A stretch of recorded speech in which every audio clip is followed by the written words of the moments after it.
जिसने बोला कि मैं शाहरुख खान को भी मारूंगा अगर बांग्लादेश के खिलाड़ी को खिलाया। इन सुअर की झांटों को यही नहीं पता कि शाहरुख खान थोड़ी ना खिलाता है भाई।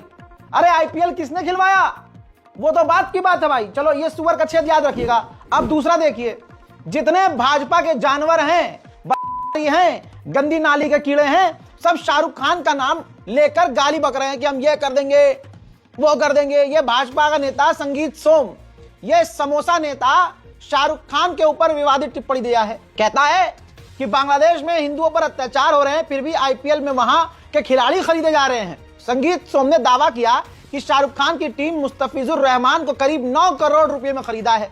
बताइए, इनको तकलीफ यह है कि इतना पैसा इसके पास होता तो अगले 5 साल के लिए 10 साल के लिए कुर्सी खरीद लेता। दर्द तो इनको यह है। अब दोस्तों, हिजड़े संगठनों की औकात मैं बताता हूं। ये दोनों जानवरों की तस्वीर आप देख रहे हैं और इनका प्रोपेगेंडा आपने देख लिया। शाहरुख खान को मारेंगे ये। हजरात, ये गद्दार कह रहे हैं शाहरुख खान को। हजरात जरा सोचिए, अगर शाहरुख खान गद्दार है तो सबसे पहले अमित शाह गद्दार होगा। कैसे? जो बांग्लादेश के खिलाड़ी को भारत में खेलने दे रहे हैं। दूसरा गद्दार अमित शाह का बेटा जयशाह होगा, क्योंकि उसने बांग्लादेशी खिलाड़ियों की नीलामी करवाई। अगर ये गद्दार होंगे तब शाहरुख खान का नाम आएगा, क्योंकि शाहरुख खान तो भाई जो अवेलेबल होगा खिलाड़ी उसी पे पैसा लगाएगा ना। अमित शाह का बेटा आने क्यों दे रहा है? अमित शाह भारत में किसी बांग्लादेश खिलाड़ी को आने क्यों दे रहे हैं? नहीं नहीं, ये अपने बाप को नहीं रोकेंगे, ये शाहरुख खान पे जाएंगे। ओहो हो, ये है औकात। का हो, क्रिस का लहंगा चूसेगा, अभिषेक ठाकुर चूसेगा।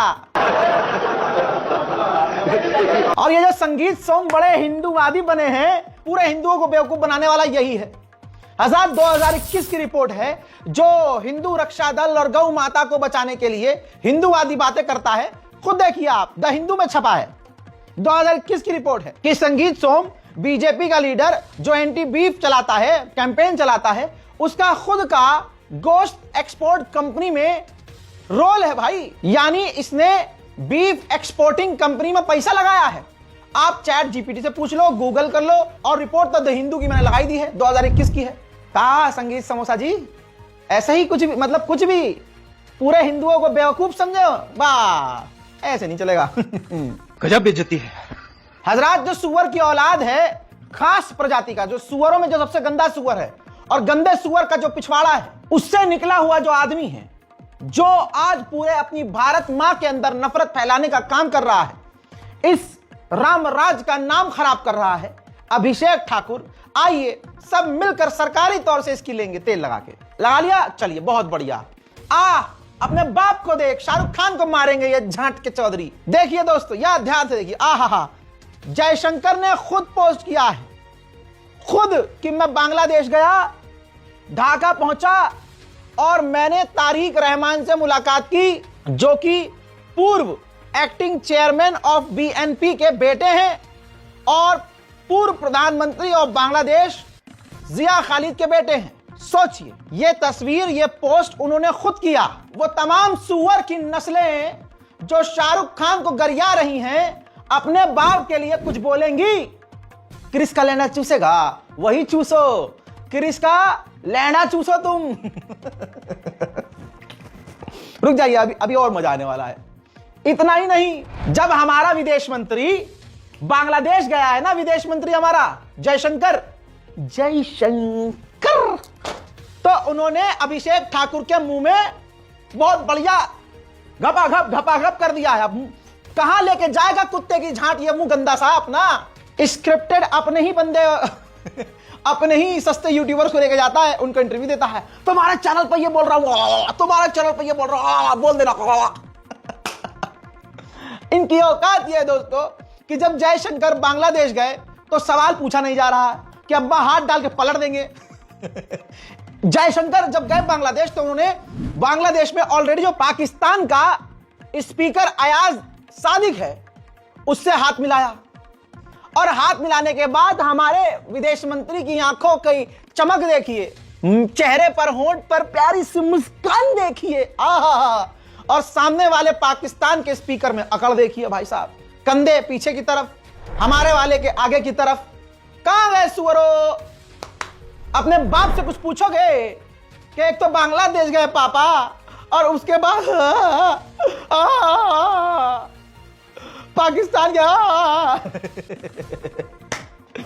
भाई मैं कुछ नहीं कर रहा हूं, तुम्हारी अच्छे से भाजपा, अब गोभी जी खुद बजा रहे हैं तुम्हारी। अब जाके गोभी का पानी पियो। भैया इतना बुरा हाल तुम्हारा कोई नहीं कर सकता जितना बुरा हाल तुम्हारे फाफा खुद कर रहे हैं। बताइए कमाल ये। अब अनभक्तों का लवड़े ने भुजियम समझो आप। अगर पाकिस्तान के इस स्पीकर से जयशंकर ने हाथ ना मिलाया होता तो लवड़े ने भुजियम की पूरी टीम कहती, देखा जयशंकर ने कर दिया कमाल, पाकिस्तान को पेल दिया, हाथ नहीं मिलाया, ऑपरेशन सिंधु। अब हाथ मिला लिया, हाँ तो अब क्या बोलोगे, अरे भाई ये डिप्लोमेसी होता है ना भाई, देश है, डिप्लोमेसी ऐसे ही चलती है। ऐसे ही डिप्लोमेसी चलती है। और मैं आगे का जवाब सोच के आता हूं क्योंकि तुम बहुत फंसाओगे। मैं जा रहा हूं गोभी जी का मुंह पीने। ये यानी हाथ मिला लिया तो डिप्लोमेसी है, नहीं मिलाते तो गणचट्टे कहते यार देखा क्या जलवा है मोदी जी का। अरे भाई तुम्हारी औकात क्या है यार, कुछ है औकात तुम्हारी। गणचट्टे जितने भी झूठ बोलते हैं अगले दिन एक्सपोज हो जाते हैं। खुद इनका मीडिया, गंडौली मीडिया भी अभी बोलता है अरे जापान को पछाड़ के चार नंबर पर आ गया है, 4 नंबर। और कुछ ही घंटे के बाद आज तक पर न्यूज चलती है कि भाई साहब भारत को वित्तीय घाटा ज्यादा हो गया है, जितना अनुमान था उससे ज्यादा। देखो ये सबसे बड़ी खबर इस वक्त हमारे पास आ रही है। खबर यह है आज की स्थिति में कि नवंबर में बजट अनुमान का 62.3% वित्तीय घाटा रखा गया। नवंबर में बजट अनुमान का 62.3% वित्तीय घाटा रखा गया। 9,76,000 करोड़ रुपए वित्तीय घाटा पहुंच चुका है। सोचिए पिंकी चौधरी को गाजियाबाद की पुलिस गिरफ्तार न कर पाई, उत्तर प्रदेश पुलिस गिरफ्तार न कर पाई। मैंने कल ही कहा था भाई सरकार का ही संरक्षण तभी हो रहा है। बंदे ने 28 दिसंबर को जो दिल्ली में था उसने मोदी और दिल्ली की सरकार रेखा गुप्ता का नाम लेकर कहा कि हिंदुओं की रक्षा के लिए आप दिल्ली में हथियार बांटो। यानी ये साफ प्रधानमंत्री से अप्रूवल लेके आया है और पब्लिकली कह रहा है प्रधानमंत्री को और दिल्ली की सीएम रेखा गुप्ता को कि हथियार बांटो, हथियार बांट दो भाई हिंदुओं की सुरक्षा के लिए। यानी इसको दिल्ली पुलिस पर भरोसा नहीं, उत्तर प्रदेश पुलिस पर भरोसा नहीं, एटीएस पर भरोसा नहीं, हमारी आरपीएफ पर भरोसा नहीं, सीआरपीएफ पर भरोसा नहीं, फौज पर भरोसा नहीं, इंटेलिजेंस गई तेल लेने। और इसने यह बयान भी दिया। लेकिन दिल्ली पुलिस का कमाल देखिए, उत्तर प्रदेश गाजियाबाद पुलिस का कमाल देखिए, तमाम इस गैर कानूनी बातों के बावजूद कोई इस पर कार्रवाई नहीं। वो वीडियो ये है। मैं अपने सभी भाइयों से कहना चाहता हूं, मैं दिल्ली प्रदेश कार्यालय पर हूं तो सारी दिल्ली की हमारी टीम है। और मैं आपको बता दूं जितनी भी सरकारें हैं सब अपने लोगों का ख्याल करती हैं। जैसे सपा सरकार हुई उसने सभी यादवों को, मुसलमानों को पूरी ताकत के साथ लाइसेंस देने का काम किया। अगर बसपा सरकार हुई तो बसपा सरकार ने सभी को लाइसेंस देने का काम किया जितने भी उनके वोट बैंक थे। लेकिन केंद्र में मोदी जी की सरकार है, राज्य में उत्तर प्रदेश में योगी जी की सरकार है और दिल्ली में रेखा गुप्ता जी की सरकार है। लेकिन हमारे हिंदुओं की कोई चिंता नहीं कर रहा है। बांग्लादेश जैसी स्थिति, पाकिस्तान जैसी स्थिति, इस देश के भीतर बैठे हुए जिहादियों से हम लोग कैसे सुरक्षित रहें, हम लोगों को तो समझ में नहीं आ रहा है। लेकिन इन हमारी हिंदुत्ववादी सरकारों, कानून का कोई डर ही नहीं है। पिंकी चौधरी कान में मूत रहा है चढ़ के। लेकिन आप गाजियाबाद पुलिस का, उत्तर प्रदेश पुलिस का कमाल देख ही रहे हैं। कैमरे के सामने हथियार बांटा है अन्नू चौधरी ने। बवाल खड़ा हुआ तो मजबूरी में एफआईआर तो किया प्रशासन ने और कह रही है कि भाई पकड़ से बाहर है। लेकिन यह अपना फेसबुक इस्तेमाल कर रहा है, अन्नू चौधरी स्टोरी लगा रहा है, इंटरनेट पर लगातार एक्टिव है। लेकिन गाजियाबाद की पुलिस, उत्तर प्रदेश पुलिस उसकी लोकेशन ट्रेस नहीं कर पा रही है। और तो और ये स्टोरी लगाकर अपने साथ जो है पीछे शेर लगाकर भाई अभी भी भड़का रहा है। ये उत्तर प्रदेश पुलिस के मुंह पर तमाचा मार रहा है। लेकिन आप देख रहे हैं सब के सब खामोश हैं। लिखता है पुलिस प्रशासन और माननीय मुख्यमंत्री योगी आदित्यनाथ जी से ये पूछना चाहते हैं कि धर्म परिवर्तन को रोकना, हिंदू बहन बेटियों को लव जिहाद से बचाना, गौ रक्षा करना गुनाह है क्या? जाग जाओ हिंदुओं, अभी भी समय है।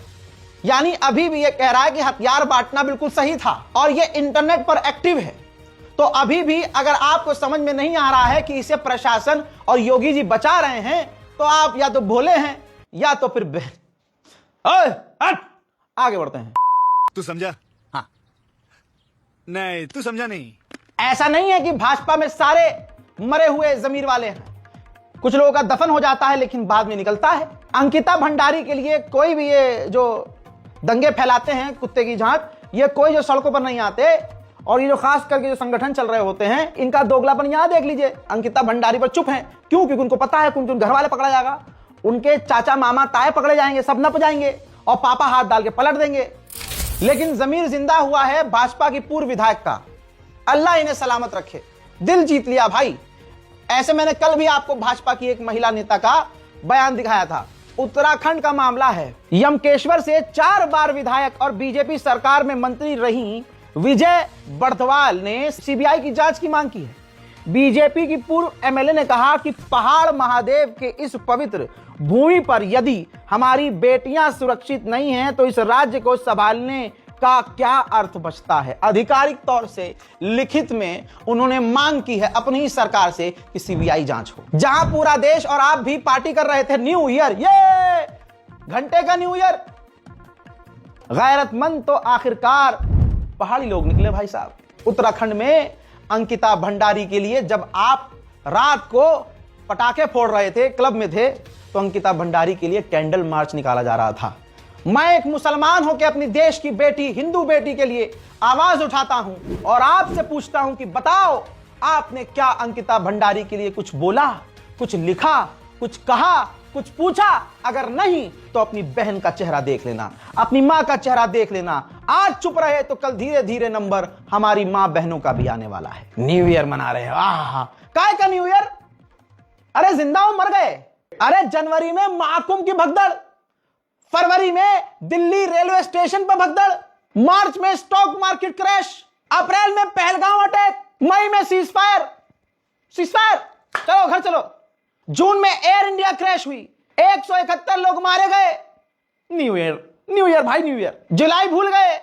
जुलाई में गुजरात में ब्रिज टूट के गिरा, लोग मारे गए। अगस्त में वोट चोरी एक्सपोज हुआ, सब भूल गए। सितंबर में लद्दाख वायलेंस हुआ, लद्दाख में कांड हुआ, सब भूल गए। अक्टूबर, नवंबर, दिसंबर पॉल्यूशन भाई साहब 1000। नोएडा में भी पॉल्यूशन, दिल्ली में भी पॉल्यूशन है। रुपया गिर गया, जैसे भाजपाइयों का जमीर गिरा, रुपया गिर गया। विद्यार्थियों को पीटा गया, पेपर लीक हो रहा है, सॉल्यूशन नहीं निकला। बेरोजगारों को रोजगार नहीं मिल रहा, रोजगार मांग रहे हैं तो पीटे जा रहे हैं। लेकिन हमें क्या करना है? Happy new year, happy new year. वाह भाई वाह, बहुत बढ़िया भाई, हैप्पी न्यू ईयर। चलिए चलिए, हैप्पी न्यू ईयर।